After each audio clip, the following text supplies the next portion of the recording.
विद्यार्थी मित्रांनो, आज आपण ह्यूमन रिसोर्स मॅनेजमेंटमध्ये रिक्रुटमेंट या प्रकरणामध्ये सिलेक्शन या बाबतीत चर्चा करणार आहोत। सिलेक्शन ऑफ एम्प्लॉईज, कर्मचाऱ्यांची निवड भरतीच्या प्रक्रियेनंतर सर्वात महत्त्वाची प्रक्रिया ती म्हणजे निवड होय। सिलेक्शन ऑफ एम्प्लॉईज, कर्मचाऱ्यांची निवड कशा पद्धतीने केल्या जाते, त्यासाठीच्या प्रोसेस कोणत्या आहेत, स्टेप्स कोणत्या आहेत, या बाबतीत आज आपण सविस्तर चर्चा करणार आहोत। कर्मचाऱ्यांची भरती, रिक्रुटमेंट आणि कर्मचाऱ्यांची निवड, सिलेक्शन या दोन्ही संज्ञा वेगवेगळ्या आहेत, परंतु व्यवहारात मात्र या दोन्ही संज्ञा एकाच अर्थाने वापरल्या जातात। कंपनीमधील विविध पदांचे कार्य मूल्यांकन केल्यानंतर गुणवत्ता संपादन केलेल्या उमेदवारांना आपल्या उपक्रमामध्ये आपण अर्ज करण्यासाठी प्रोत्साहित करण्याच्या प्रक्रियेला भरती या संज्ञेमध्ये समाविष्ट करतो। तर या अर्जामधून योग्य उमेदवारांचा शोध घेण्याच्या प्रक्रियेला, वेगवेगळ्या अर्जामधून योग्य असा उमेदवार निवडण्याच्या प्रक्रियेला आपण निवड या संज्ञेमध्ये त्याचा समावेश करतो। आपल्या उपक्रमामध्ये, संस्थेमध्ये रिक्त असणाऱ्या जागांच्या संख्येपेक्षा जर कमी संख्येचे अर्ज, कमी उमेदवारांचे अर्ज आपल्याकडे प्राप्त झाले असता, अशा वेळेस आपणास भरती करते वेळेस जी काही अर्ज आपल्याकडे प्राप्त झालेले आहेत ती संख्या कमी असल्याकारणाने आपल्याला अशा वेळेस क्वचितच संपूर्ण उमेदवारांची भरती करणे भाग पडते। परंतु विद्यार्थी मित्रांनो, आज कोणत्याही उपक्रमामध्ये जागा निघाल्यानंतर सिलेक्शन करण्यासाठी आज मोठ्या प्रमाणात उपक्रमामध्ये अर्ज येऊ लागलेले आहेत। कोविड-19च्या प्रादुर्भावामुळे अनेक कामगार आपापल्या राज्यामध्ये निघून गेले, परंतु आजही ज्यावेळेस इंडस्ट्री सुरू झाली, उपक्रम चालू झाले, त्यावेळेस परत गेलेल्या, आपल्या राज्यात परत गेलेला कर्मचारी वर्ग, कामगार वर्ग तितक्याच अपेक्षेने आपल्या पहिल्या उपक्रमाकडे वळत आहे, वापस येत आहे। विद्यार्थी मित्रांनो, मग रिक्त जागा कितीतरी पटीने आज वाढलेल्या आहेत। मग ही जी प्रक्रिया आहे, निवड प्रक्रिया, ही तेवढीच अर्जाची संख्या जास्त आल्यानंतर ती एक किचकट प्रक्रिया होऊन बसते।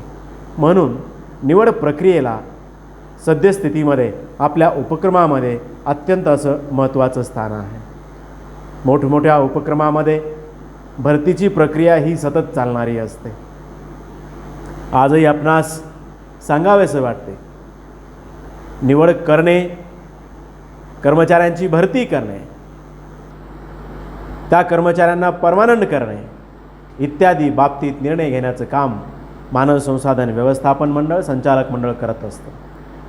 परंतु काही दिवसापूर्वी लोकसभेमध्ये एक ठराव घेण्यात आला की ज्याही कंपनीमध्ये 300पेक्षा जास्त किंवा 300 कर्मचारी असतील, अशा कंपनीमध्ये, अशा उपक्रमामध्ये त्या ठिकाणी काम करणाऱ्या कर्मचाऱ्यांना ती संबंधित कंपनी केव्हाही कार्यमुक्त करू शकते। काही कर्मचाऱ्यांना काढून टाकण्याचा अधिकार अशा उपक्रमाला नुकताच प्राप्त झालेला आहे। म्हणून निवड प्रक्रिया जेवढी सोपी, तेवढीच भरती प्रक्रिया ज्या पद्धतीने राबवल्या जाते, उमेदवारांची भरती केल्या जाते, त्याच प्रमाणात भरती केलेल्या उमेदवारांना किती काळासाठी ठेवायचे, ते आपल्या उपक्रमासाठी किती फायद्याचं आहे, याही बाबतीत उपक्रमामध्ये मानव संसाधन व्यवस्थापन सर्व निर्णय घेत असते। निवडीच्या व्याख्येच्या बाबतीमध्ये डॉक्टर सुधीर बोधनकर आणि डॉक्टर मेघा कानेटकर यांनी आपलं मत स्पष्ट केलेलं आहे। अर्ज करणाऱ्या सर्व उमेदवारांच्या योग्यतेचा विचार करून, अर्ज करणाऱ्या उमेदवारांच्या योग्यतेचा विचार करून आपल्या उपक्रमातील विशिष्ट कामासाठी त्यातल्या त्यात सर्वोत्कृष्ट उमेदवाराची नियुक्ती करण्याला निवड प्रक्रिया असे म्हटलेले आहे. विद्यार्थी मित्रांनो, भरतीची प्रक्रिया ज्या ठिकाणी संपते तेथूनच निवडीची प्रक्रिया सुरू होते. हे निवड प्रक्रियेचे यावरील व्याख्येवरून आपणास स्पष्ट होते. अनेक अर्जदारांमधून कर्मचारी या पदासाठी निवड करणे ही अत्यंत गुंतागुंतीची आणि जोखमीची प्रक्रिया आहे. विशिष्ट कर्मचाऱ्यांची निवड केल्यानंतर आपल्या उपक्रमामध्ये भविष्यकाळात ते आपल्या उपक्रमाच्या विविध उद्दिष्टांच्या पूर्ततेसाठी किंवा ती पूर्तता करण्यासाठी संबंधित निवड केलेला कर्मचारी कितपत उपयुक्त ठरेल याबाबत कर्मचारी विभागाला पूर्वानुमान फोरकास्टिंग करावं लागतं.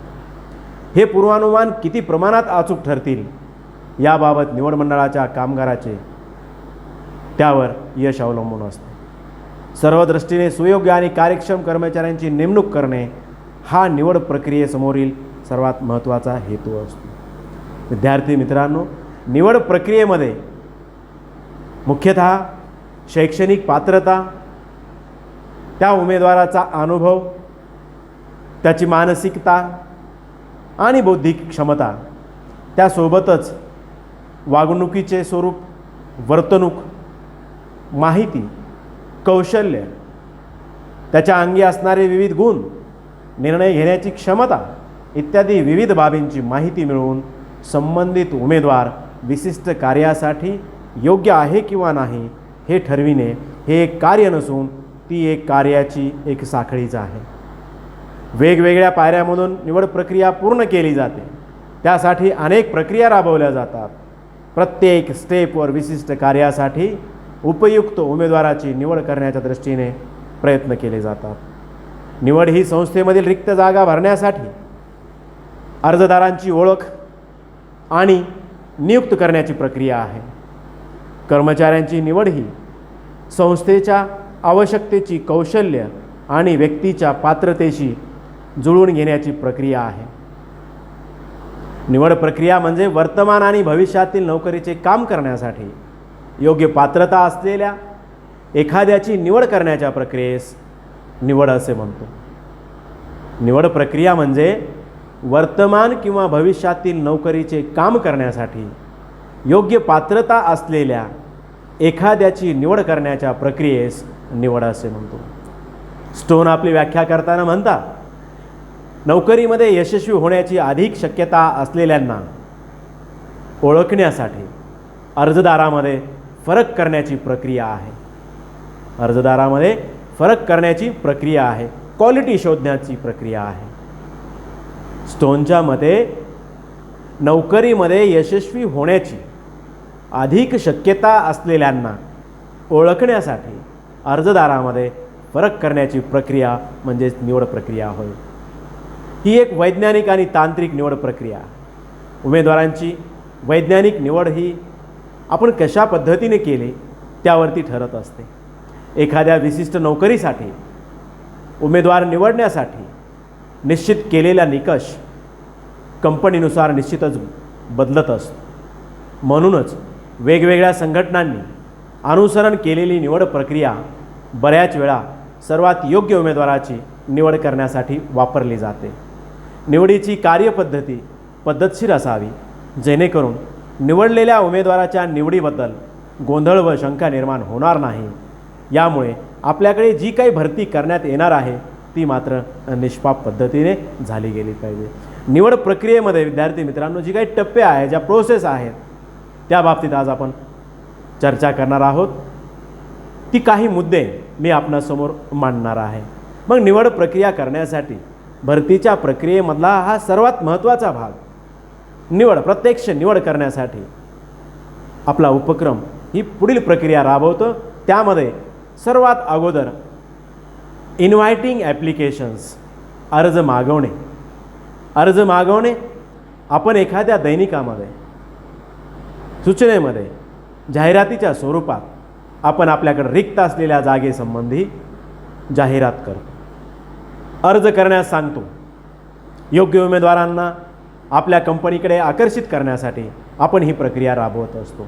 उमेदवारांच्या निवड प्रक्रियासाठी उपक्रमात अथवा संस्थेच्या आत किंवा संस्थेच्या बाहेरील संभाव्य उमेदवारांना आपल्याकडील उपलब्ध असणाऱ्या पदासाठी आपण अर्ज करण्यास सांगितले जाते। नोकरीसाठी जाहिरात, नोकरीचे तपशील आणि कामाचे स्वरूप दिलेले असते। हे विविध क्षेत्रातील उमेदवारांना मोठ्या संख्येने आपल्या उपक्रमाकडे आकर्षित करण्यासाठी आपण इन्व्हायटिंग ॲप्लिकेशन्स ही प्रोसेस राबवतो। सर्वात महत्त्वाची आणि सुरुवातीची स्टेप ही म्हणजे इन्व्हायटिंग ॲप्लिकेशन्स होय। म्हणून विद्यार्थी मित्रांनो, त्यानंतर दुसरी प्रक्रिया मी आपणास अशी सांगेल, रिसिव्हिंग ॲप्लिकेशन्स। दुसरा मुद्दा, दुसरी स्टेप निवड प्रक्रियेमधली रिसिव्हिंग ॲप्लिकेशन्स, अर्ज प्राप्त करणे। उमेदवारांच्या निवड प्रक्रिया करण्यासाठी पात्र उमेदवाराकडून आपल्याकडे आपल्या उपक्रमामध्ये मोठ्या प्रमाणात अर्ज प्राप्त झालेले असतात, अर्ज प्राप्त केले जातात। अशा व्यक्तीकडून तपशीलवार अर्ज एकत्रित केले जातात, जे एखाद्या व्यक्तीच्या वैयक्तिक आणि व्यावसायिक तपशिलाविषयी आवश्यक माहिती प्रदान करतात। अर्ज प्राप्त केल्याने उमेदवारांची विश्लेषणे आणि तुलना करणे सोपे होते, जेणेकरून त्या विविध अर्जाची तुलना करता येते, सिक्वेन्सनुसार आपणास लावता येतात। विविध अनुभवाचा उल्लेख असेल, त्या ठिकाणी ते पूर्वी कंपनीत काम करत असलेला स्केल असेल, किंवा विविध गुण प्राप्त करणारा काही इन्सेंटिव्ह त्याच्याकडे असतील, काही कौशल्य त्याच्याकडे असतील, अशा प्रमाणात सुद्धा अशा अर्जांची विभागणी केली जाते। त्या प्रमाणात ती अर्ज लावले जातात। त्यानंतर तिसरी प्रक्रिया विद्यार्थी मित्रांनो, सर्वात महत्त्वाची जी म्हणतो, scrutiny of applications. Scrutiny of applications, अर्जाची छाननी। उमेदवारांची निवड करण्यासाठी ही तिसरी अशी महत्त्वाची पायरी महत्त्वाची प्रोसेस म्हणजे अर्जाची छाननी करणे। उमेदवारांच्या निवड प्रक्रियाचा हा एक महत्त्वाचा भाग आहे। कंपनीला अर्जदाराचे अर्ज प्राप्त होण्याच्या कालावधीची मर्यादा संपल्यानंतर उमेदवारांच्या अर्जाची क्रमवारी लावली जाते। या क्रमवारीनुसार अपूर्ण अर्ज जर असतील तर ते आपला उपक्रमाच्या काही निवड मंडळाकडून अशी अर्ज बाजूला काढली जातात। अपूर्ण माहितीचे अर्ज निवड मंडळाकडूनही नाकारली जातात। म्हणून प्राप्त झालेल्या अर्जांची स्क्रुटनी करणे ही एक महत्त्वाची पायरी या ठिकाणी आहे। त्यानंतर ही सर्व तिन्ही प्रक्रिया झाल्यानंतर चौथी प्रक्रिया निवड प्रक्रियेची आणि महत्त्वाची अशी रिटन टेस्ट, लेखी चाचणी। निवड प्रक्रियेतील हा चौथा मुद्दा स्पष्ट करत असताना मी असं म्हणेल की उमेदवारांच्या निवड प्रक्रियेसाठी अर्जाची छाननी झाल्यानंतर लेखी चाचणीसाठी पात्र उमेदवारांची अंतिम यादी तयार झाल्यावर पात्र उमेदवारांची लेखी परीक्षा घेतली जाते।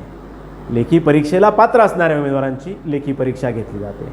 ही चाचणी उमेदवारांचे तांत्रिक ज्ञान, त्याचा दृष्टिकोन आणि त्याचे हित समजून घेण्यासाठी घेतली जाते। अर्जदारांची संख्या मोठी असते तेव्हा ही प्रक्रिया अत्यंत उपयुक्त ठरते। बऱ्याच वेळा उमेदवारांना दुसरी लेखी परीक्षा देऊन स्वतःला सिद्ध करण्याची दुसरी संधीही दिली जाते।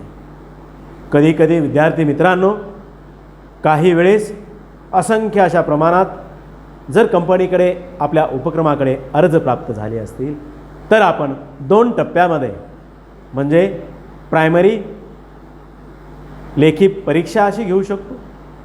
त्यातून निष्णात अशी चांगली गुण मिळवणारी, मेरिटनं पास होणारी उमेदवार यांची यादी स्पष्ट करून त्यांना आपण परत काही पर्सेंटेजमध्ये जर अर्ज जास्त आले असतील तर मग अशा वेळेस आपण मुख्य परीक्षासुद्धा आयोजित करतो आणि त्याही परीक्षेमध्ये जी काही गुणवान व्यक्ती असतील, गुणवान उमेदवार असतील, अशा व्यक्तींना अशा लेखी परीक्षेच्या संधीतून, वेगवेगळ्या संधीतून आपण उमेदवार निवडीची प्रक्रिया राबवत असतो.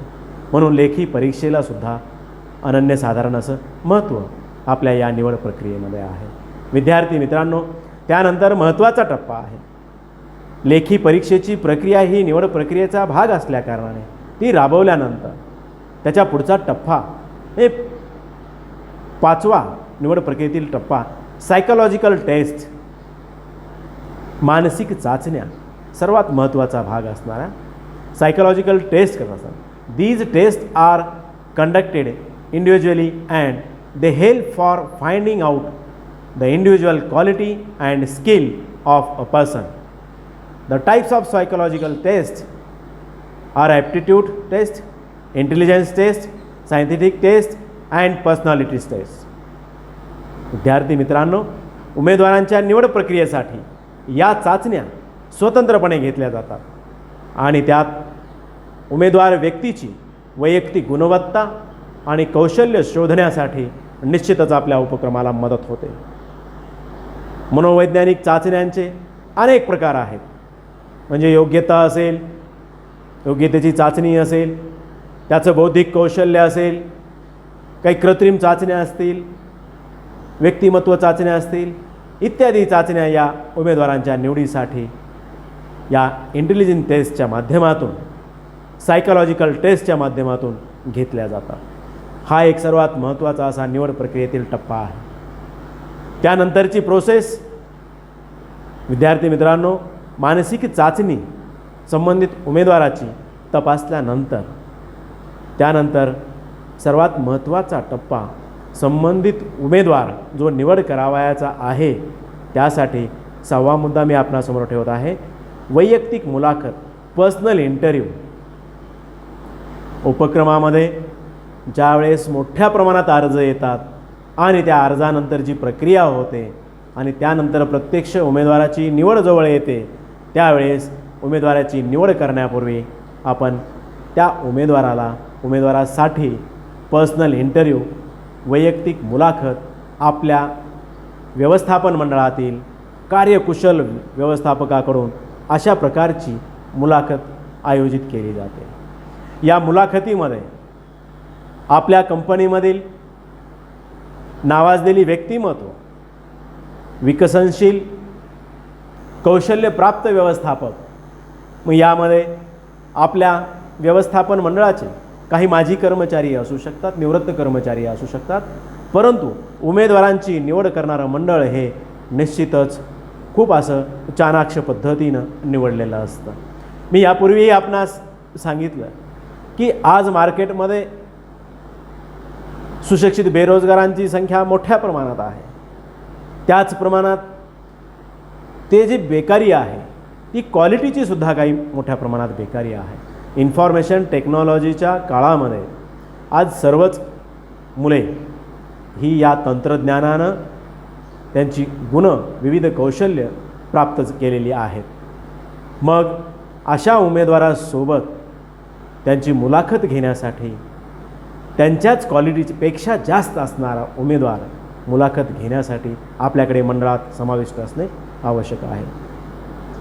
नाहीतर कधीकधी कसं होतं की कोण कोणाची मुलाखत घेत आहे, उमेदवार निवड करणाराची मुलाखत घेत आहे का निवड करणारा उमेदवाराची मुलाखत घेत आहे, अशी शंका घेण्यास वाव ठरू नये. म्हणून विद्यार्थी मित्रांनो, परीक्षेच्या माध्यमातून स्वतःला यशस्वी ठरविणाऱ्या उमेदवारांची वैयक्तिक मुलाखत नोकरीवर निवड करण्यासाठी घेतली जाते.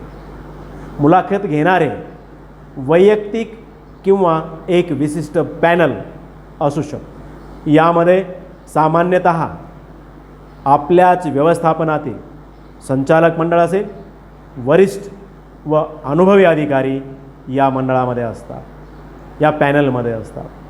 उमेदवारास दुसऱ्या नोकरीवरील त्यानं ज्या ठिकाणी काम केलेलं आहे त्याच्या अनुभवाबद्दल, त्यासोबतच त्याच्या कौटुंबिक पार्श्वभूमीवर, त्यासोबत त्याची आवड निवड इत्यादी बाबतीत त्या उमेदवारास अनेक असे प्रश्न विचारले जातात.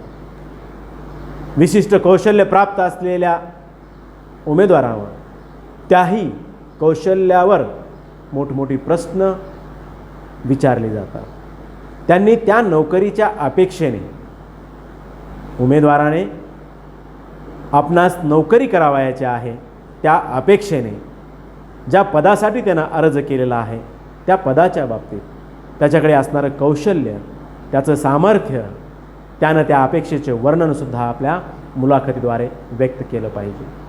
उमेदवाराचे सामर्थ्य व कमतरता खरोखरच विद्यार्थी मित्रांनो, जर एखादा उमेदवार निष्णात निवडत असताना त्याचं सामर्थ्य व कमतरता प्रत्यक्ष मुलाखतीतूनच ओळखल्या जाते. संबंधित उमेदवार कसा आहे, पॅनलमधील चाणाक्ष मंडळी संबंधित उमेदवार दरवाजातून येत असतानाच त्याची 90% चाचपणी ही पूर्वीच झालेली असते. बघता क्षणी त्या उमेदवाराची ती ओळख पटवून घेतात. हे मुलाखत देणाऱ्या उमेदवारांनी लक्षात घेतलं पाहिजे. ज्यावेळी मुलाखत घेणाऱ्या उमेदवार निवडीच्या अंतिम टप्प्यात येतो त्यावेळेस मुलाखत घेणारा उमेदवार निवडीचा अंतिम निर्णय घेण्यासाठी मुलाखत हेच मदत म्हणून ठरत असते. म्हणून उपक्रमामध्ये सर्वात महत्त्वाचं पर्सनल इंटरव्ह्यू ही प्रक्रिया प्रत्येक कंपनीमध्ये राबवल्या जाते. आज धावपळीच्या युगामध्ये, स्पर्धेच्या युगामध्ये या सर्व प्रक्रिया मागं आपण सांगितलं सिलेक्शनच्या टेक्निक्स, रिक्रुटमेंटच्या टेक्निक्स या बाबतीत चर्चा करत असताना आपण आज उमेदवाराची निवड करण्यासाठी ऑनलाईनच्या माध्यमातून मुलाखतीची तंत्र अवलंबत आहोत. प्रत्यक्ष समोरासमोर ऑनलाईनच्या माध्यमातून आपणास मुलाखत घेता येते.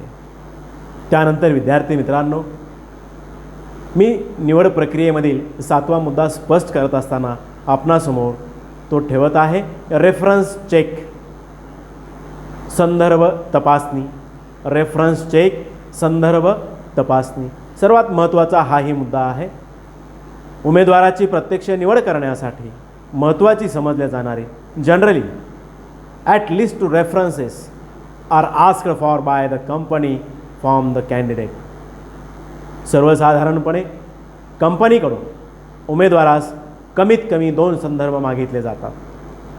उमेदवारांनी त्यांच्या अर्जाद्वारे आणि मुलाखती दरम्यान दिलेल्या माहितीसाठी संदर्भ तपासणीचा हा एक चांगला प्रकार आहे. या व्यतिरिक्त नोकरीवर उमेदवारास रुजू होण्यापूर्वी, आपल्या उपक्रमात रुजू करून घेण्यापूर्वी त्याचे चारित्र्य प्रमाणपत्र उमेदवार राहत असलेल्या जिल्ह्यातून जिल्ह्याचे पोलीस अधीक्षक कार्यालयामार्फतसुद्धा आज खाजगी कंपन्याही मोठ्या प्रमाणात परंतु गोपनीयरित्या मागून घेत आहेत. विद्यार्थी मित्रांनो, आपल्या उपक्रमामध्ये एक चांगला व्यक्ती निवडण्यासाठी त्याचं चारित्र्य, त्याची गुन्हेगारी प्रवृत्ती नसावी यासाठी त्याचं चारित्र्य असेल, समाजातली वागणूक असेल, ही तपासण्यासाठी आपलं कंपनी आपल्या अर्जामध्येच 2 प्रतिष्ठित व्यक्तींची नावं मागून घेत असते. त्या 2 प्रतिष्ठित व्यक्तीबरोबरच आपल्याला जर आपल्या उपक्रमामध्ये संबंधित उमेदवाराची निवड करावयाची असेल, मुलाखत चांगली झाली असेल आणि त्याची निवड करावयाची असेल तर दुसरा टप्पा येतो म्हणजे त्याची संदर्भ चाचणी करणे होय. त्या संबंधित उमेदवारांना माहिती नसतं की आपलं ज्या ठिकाणी नवीन कंपनी आहे ती निवड करावयाची आहे त्या ठिकाणची कंपनी आपण दिलेल्या रेफरन्सशिवायही इतर रेफरन्सेस, जसे आपण एखाद्या कंपनीमध्ये काम केल्याचा अनुभव असेल तर त्या कंपनीमध्ये उदाहरणार्थ सॅलरी सीटच्या बाबतीत असेल, त्याच्या वागणुकीच्या बाबतीत असेल, मग मुख्यतः संबंधित उमेदवाराची मुलाखत चांगली झाली, मेरिटनं पास झाला, परंतु त्यानं अनेक प्रक्रिया पार केल्या, परंतु त्यानं ज्याही जुन्या कंपनीमध्ये 10 वर्ष काम केल्याचा अनुभव आहे त्या जुन्या कंपनीच्या मालकाला, त्या ठिकाणच्या व्यवस्थापकीय मंडळाला संबंधित उमेदवाराच्या बाबतीत चाचपणी करण्यासाठी संदर्भ चाचणी घेणे हे अत्यावश्यक आहे. संबंधित उमेदवाराच्या बाबतीत चौकशी करत असताना त्याने आपल्या कंपनीमध्ये कशा पद्धतीने काम केलेलं आहे, तो मानसिकदृष्ट्या वैयक्तिकरित्या वागण्यासाठी कसा आहे, त्याचं चारित्र्य कसं आहे, त्याला आपल्याकडे किती प्रकारची, कशा पद्धतीची आणि किती रकमेची, उदाहरणार्थ सॅलरी असेल, वेतन असेल, आपल्याकडून ते किती प्रमाणात मिळत होते हेही स्पष्ट करावं लागतं, हेही विचारून घ्यावं लागतं. म्हणून विद्यार्थी मित्रांनो, यासोबतच या सर्व गोपनीय प्रक्रिया उपक्रमाच्या माध्यमातून राबवल्या जातात. यासोबतच तो राहत असलेल्या जिल्ह्यामध्ये त्या जिल्ह्याचे पोलीस अधीक्षक कार्यालयातून संबंधित उमेदवार निवडण्यासाठी आपण त्याचं कॅरेक्टर सर्टिफिकेट मागून घेतो. म्हणून त्याच्या चारित्र्याच्या बाबतीत चौकशी केल्यानंतर संबंधित उमेदवार निवडावयाचा किंवा नाही हे नंतर ठरवलं जातं. परंतु विद्यार्थी मित्रांनो, संदर्भ चाचणी ही आज खाजगी कंपन्या असतील, सरकारी, निमसरकारी, इतर सर्वच ठिकाणी आज ही चाचणी अत्यावश्यक ठरलेली आहे आणि ते प्रत्येक उपक्रमात करून घेतल्या जातं. यानंतरचा विद्यार्थी मित्रांनो, मी 8वा मुद्दा निवड प्रक्रियेचा स्पष्ट करत असताना आपणासमोर मेडिकल एक्झामिनेशन, वैद्यकीय परीक्षा वरील सर्व टप्पे पार झाल्यानंतर सर्वात महत्त्वाचा मुद्दा येतो की संबंधित उमेदवाराची निवड करण्यासाठी आपल्या प्रक्रियेचा महत्त्वाचा भाग म्हणजे वैद्यकीय परीक्षा होय. Physical strength and fitness of a candidate is must before they take up the job. उमेदवार नोकरीवर रुजू होण्यापूर्वी तो शरीराने सामर्थ्यवान आणि तंदुरुस्त असणे आपल्या उपक्रमासाठी केव्हाही चांगले असते. चाचण्या आणि मुलाखतीमध्ये चांगली कामगिरी असूनसुद्धा जर त्याची तब्येतीच्या आधारे उमेदवाराला कधीकधी नाकारले जाऊ शकते. जर तो शारीरिकदृष्ट्या कमकुवत असेल, मानसिकदृष्ट्या कमकुवत असेल, तर तो उमेदवार आपल्या उपक्रमामध्ये नोकरीवर घेण्यासाठी, रुजू करून घेण्यासाठी अपात्र ठरेल. म्हणून सर्वात महत्त्वाचा टप्पा तो जो संबंधित उमेदवार आपल्याकडे निवडून घ्यावयाचा आहे तो शारीरिकदृष्ट्या कशा पद्धतीचा आहे.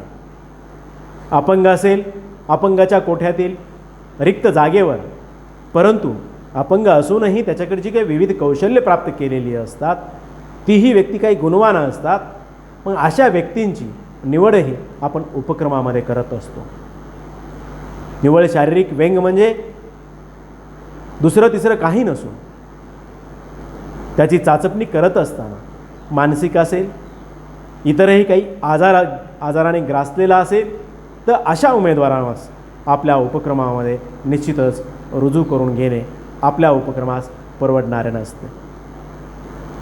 शारीरिकदृष्ट्या काही काम असेल तर त्या ठिकाणी शारीरिक काम करण्यासाठी तो व्यक्ती निश्चितच बलवान असणे अत्यावश्यक आहे. मोठमोठ्या प्रोजेक्टची उभारणी करत असताना सुरुवातीच्या काळामध्ये बलवान व्यक्तींची, ताकददार व्यक्तींची शारीरिकदृष्ट्या गरज असते.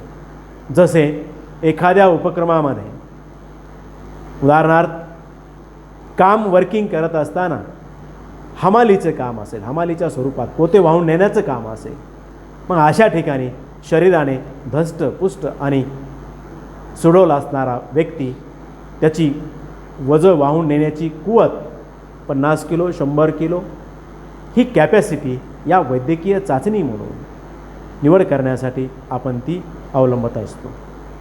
त्यासोबतच आपल्याकडे अनेक कर्मचारी वेगवेगळ्या पदावर काम करत असतात. मग अशाही वेळेस वरील सर्व प्रक्रिया पार पाडल्यानंतर आपण संबंधित व्यक्ती हा निरोगी असल्याबद्दल आपण त्याचीही वैद्यकीय चाचणी करत असतो. निरोगी व्यक्ती नेहमीच आपल्या उपक्रमासाठी फायदेशीर ठरत असतो. आणि त्यानंतर विद्यार्थी मित्रांनो, मी आपल्यासमोर निश्चितच दुसरी प्रक्रिया ठेवत आहे, फायनल सिलेक्शन, अंतिम निवड उमेदवाराची. या वरील सर्व प्रक्रिया पार पाडल्यानंतर आपण फायनल सिलेक्शनच्या या टप्प्यावर येऊन पोहोचत आहोत. At the step, the candidate is given the appointment letter to join the organization on a particular date. यामध्ये निवड केलेल्या उमेदवारास आपल्या उपक्रमामध्ये एका विशिष्ट तारखेस आपल्या संस्थेमध्ये येण्यासाठी संबंधित उमेदवाराला नियुक्तीपत्र आपण देत असतो. मग हे दिल्यानंतर ती व्यक्ती हे नियुक्तीपत्र प्राप्त झाल्यानंतर आपल्याकडे येत असते. नियुक्तीपत्रामध्ये संबंधित व्यक्तीची ज्या पदासाठी निवड झालेली आहे त्या पोस्टचं नाव असतं, त्या पदाचं नाव त्याच्यात असतं, त्याला मिळणारी सॅलरी आणि काही रोजगाराच्या अटीसुद्धा त्यामध्ये समाविष्ट केलेल्या असतात. त्यासोबतच सामान्यतः सुरुवातीला ही निवड अपॉइंटमेंट बेस मीन्स प्रमोशन बेसवर असते आणि विशिष्ट कालावधीनंतर ते संबंधित कर्मचारी कायम केला जातो. आज सरकारी असेल, निमसरकारी असेल, खाजगी कंपन्यांमध्ये, सार्वजनिक कंपन्यांमध्ये, इतरही ठिकाणी सुरुवातीचा काळ हा जोही उमेदवार आपल्याकडे कर्मचारी म्हणून निवड केला जातो त्या व्यक्तीची निवड करण्यासाठी त्या संचालक मंडळानं एक निवड मंडळ ठेवलेलं असतं, नियुक्त केलेलं असतं आणि त्याच्या हातून ही सगळी निवड प्रक्रिया पूर्ण केल्यानंतर संबंधित उमेदवाराला आपल्याकडे घेत असताना आपण त्या व्यक्तीला ज्या संबंधित कार्यालयात रुजू करावायचा आहे त्याही कार्यालयातील वरिष्ठाचा आपण अभिप्राय मागून घेत असतो आणि त्यानंतर अशा संबंधित व्यक्तीला आपण सुरुवातीला फक्त 1 इयरची ऑर्डर, एका वर्षाचा प्रोबेशनरी पिरियड ज्याला आपण असं म्हणू, त्या एका वर्षाच्या कालावधीत संबंधित निवड झालेल्या कर्मचाऱ्याने जर आपल्या कार्यालयामध्ये, आपल्या कंपनीमध्ये, उपक्रमामध्ये, संस्थेमध्ये वरील सर्व प्रक्रिया राबवलेल्या असतील, त्या राबवलेल्या प्रक्रियेमध्ये जो त्यानं खरोखरच आपल्या उपक्रमाला चांगलं काम दिलं असेल, त्याची वागणूक चांगली असेल, अशा अनेक गोष्टीवर निर्णय करून आपण संबंधित व्यक्तीला नंतर मोठमोठ्या उपक्रमामध्ये परमनंट केलं जातं, त्याला कायम केलं जातं. एका वर्षात त्याचा तो व्यक्ती सर्वगुण संपन्न, त्याचा सर्वांगीण अभ्यास आपल्या उपक्रमामध्ये औपचारिक आणि अनौपचारिकरित्या केला जातो. यानंतर विद्यार्थी मित्रांनो त्याला नंतर संबंधित व्यक्तीला त्याचा कालावधी संपल्यानंतर प्रोबेशनरीचा नंतर कायम केला जातो. यानंतर विद्यार्थी मित्रांनो मी आपणासोबत शेवटचा आणि लास्ट 10वा मुद्दा मांडत असताना शेवटी प्लेसमेंट.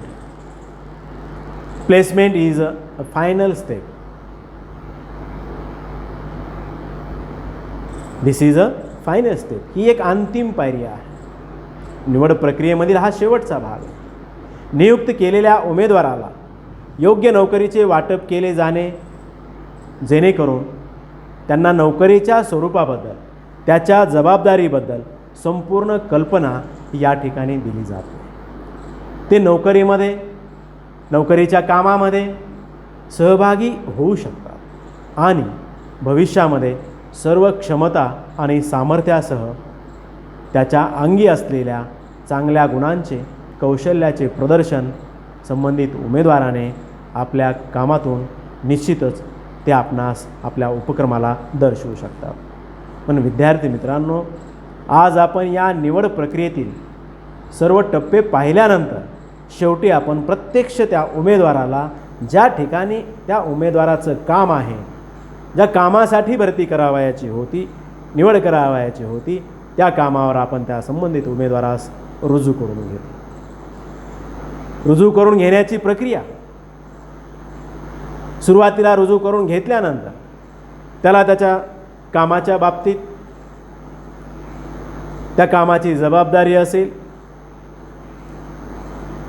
कामामुळे होणारा काही वेगळा असा आपल्या कार्यालयाचा फायदा असेल, त्याच्यावर वाढणारी जबाबदारी असेल, काही कर्तव्य असतील, मग ही कामाची ओळख त्याला करून दिल्या जाते.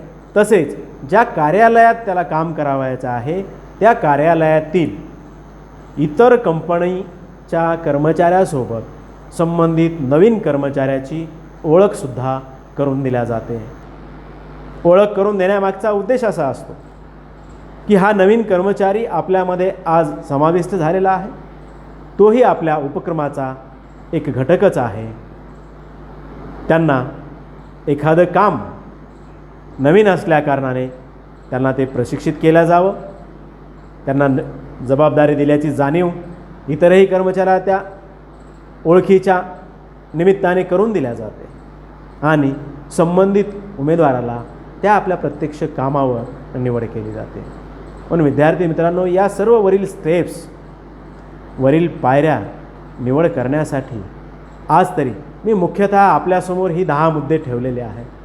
अनेक पुस्तकामध्ये वेगवेगळ्या लेखकांनी वेगवेगळ्या पद्धतीने निवड करण्याच्या प्रक्रिया आपल्यासमोर ठेवलेल्या आहेत. परंतु मुख्यतः ज्या काही महत्त्वाच्या स्टेप्स आपल्यासमोर अभ्यासाला घेतलेल्या आहेत, या वरील 10 मुद्दे आपण परीक्षेमध्ये सुद्धा या वरील मुद्द्यांचं निश्चितच विश्लेषण करावं. आपणास सुटसुटीत असं एक चांगल्या भाषेत समजेल असे मी आपणास निवड व निवड प्रक्रिया, निवड म्हणजे काय व निवड प्रक्रिया कशा पद्धतीने पार पाडली जाते, त्याची प्रोसेस काय आहे, त्याची स्टेप्स काय आहे, वेगवेगळ्या पद्धतीनं हा प्रॉब्लेम परीक्षेमध्ये आपणास फिरवून विचारला जाऊ शकतो. म्हणून विद्यार्थी मित्रांनो, मी जे काही मुद्दे आपल्यासमोर मांडलेले आहेत ती निश्चितच आपण या ठिकाणी मांडताल ही अपेक्षा ठेवतो. आणि परत एकदा आपण जी काही मुद्दे चर्चिलेली आहेत ती एक शेवटी आपल्यासमोर मांडतो. तर सुरुवातीला निवड प्रक्रियेतील टप्पा, इन्व्हायटिंग ॲप्लिकेशन्स, अर्ज मागवणे. दुसरा रिसिविंग ॲप्लिकेशन्स. तिसरा अर्जाची छाननी करणे, स्क्रुटनी ऑफ ॲप्लिकेशन्स. त्यानंतर चौथा मुद्दा रिटन टेस्ट, लेखी चाचण्या. त्यानंतर सायकोलॉजिकल टेस्ट, मानसिक चाचण्या. त्यानंतर पर्सनल इंटरव्ह्यू, वैयक्तिक मुलाखतसुद्धा आयोजित केली जाते उमेदवाराच्या निवडीसाठी.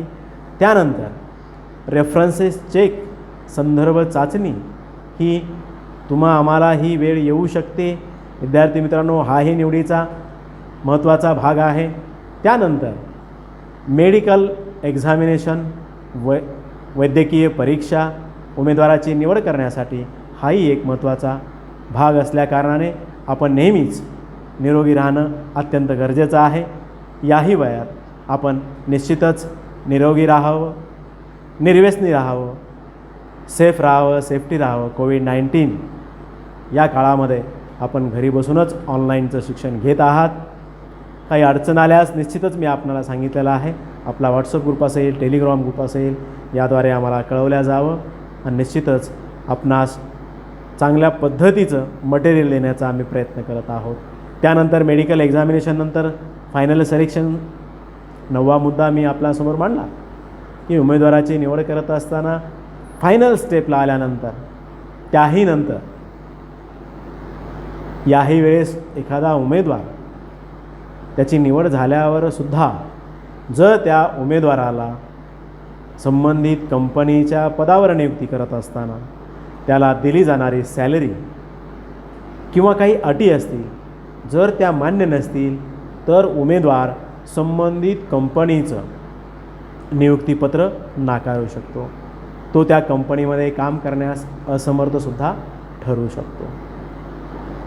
आपण त्याला उमेदवाराचं अंतिम निवडपत्र पाठवलेलं आहे, परंतु खरोखरच इतर कंपन्यांच्या मानाने किंवा त्याच्या अंगी असणाऱ्या कौशल्याच्या मानाने जर त्याला मिळणारं वेतन हे निश्चितच कमी असेल तर ती सदरील व्यक्ती ही केवळ कोणत्याही एका कारणामुळे किंवा त्याला ज्या पदावर नियुक्ती पाहिजे होती त्या पदाची नियुक्ती न करता, उदाहरणार्थ वरिष्ठ अधिकारी एखाद्या कार्यालयामध्ये नियुक्त असेल आणि त्याला सहाय्यक वरिष्ठ अधिकारी अशा कमी दर्जाचं जर पद दिलं असेल आणि पगार भरपूर दिला असेल, परंतु पद जरी कमी असेल तरी संबंधित उमेदवार अंतिम निवडीच्या वेळेस आपली उमेदवारी नाकारू शकतो. पण विद्यार्थी मित्रांनो, निवड प्रक्रियेमध्ये जसं आपल्या उपक्रमाला भरती करणं अत्यावश्यक असतं, सतत चालणारी प्रक्रिया असते, तसंच उमेदवारसुद्धा आज खरोखरच जर हुशार आणि गुणवान असेल